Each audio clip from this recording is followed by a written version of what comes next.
Інститут вивчення війни, Фортечний пояс України, ключ до підтримки лінії фронту.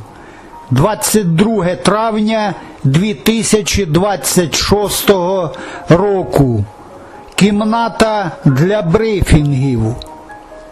Україна продовжує утримувати лінію фронту вже 4 роки після початку повномасштабного вторгнення Росії. Наріжним каменем військово захищеної лінії фронту на сході України є її пояс «Фортець».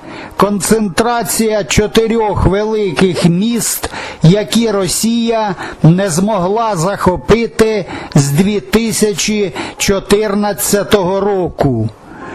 У цьому відео директор з інновацій та торгівлі з відкритим кодом Інституту вивчення війни Джордж Баррос пояснює, чому пояс «Фортець» оптимізовано для оборони майже за всіма можливими топографічними та географічними характеристиками, що стосуються військового аналізу місцевості.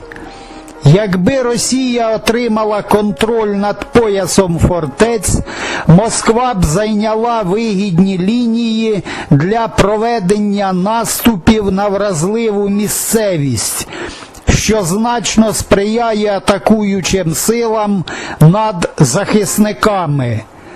Саме з цих причин переговорна стратегія Кремля спрямована на забезпечення політичного врегулювання, за яким Україна здасть критично важливу територію поясу «Фортець» без бою.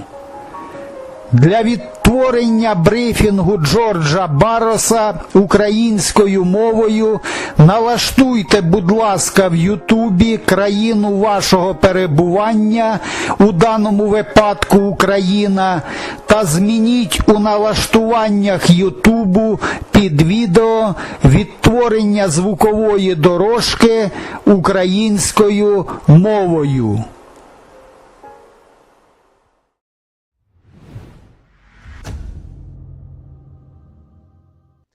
After 4 years of war, Ukraine's lines are holding and will likely continue to hold.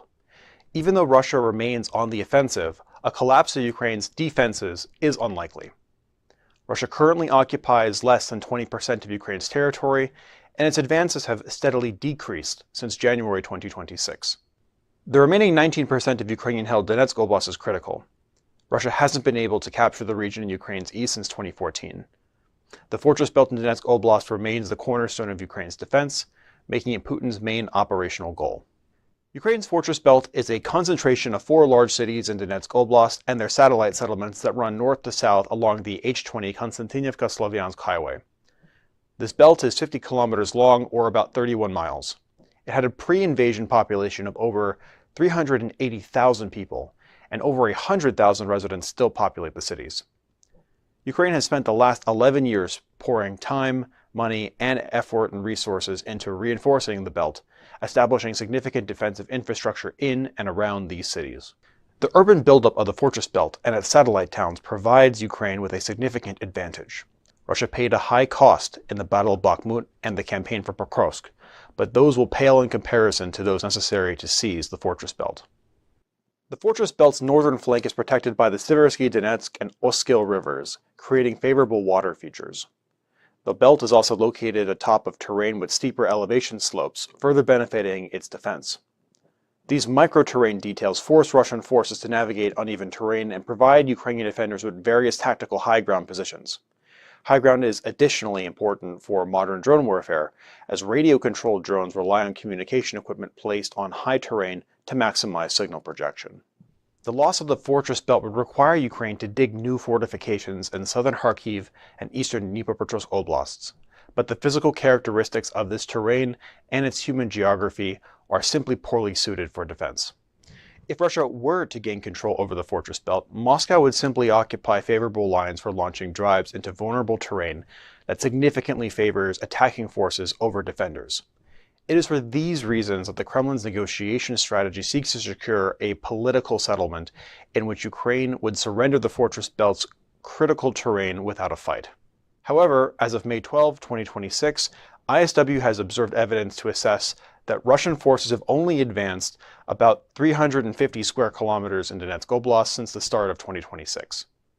This is an advance rate of about 2.6 square kilometers per day. Strong Ukrainian fortifications, the area's challenging human and physical geography, and Ukraine's recent mid-range strike campaign make the prospects for a Russian seizure of the rest of Donetsk dim. ISW is no longer prepared to forecast whether Russia is even capable of seizing the territory at all. Ukrainian forces are stabilizing the line and finding ways to introduce elements of mechanized maneuver warfare at the tactical level, and we anticipate that Ukrainian performance will likely continue to stabilize throughout the rest of 2026.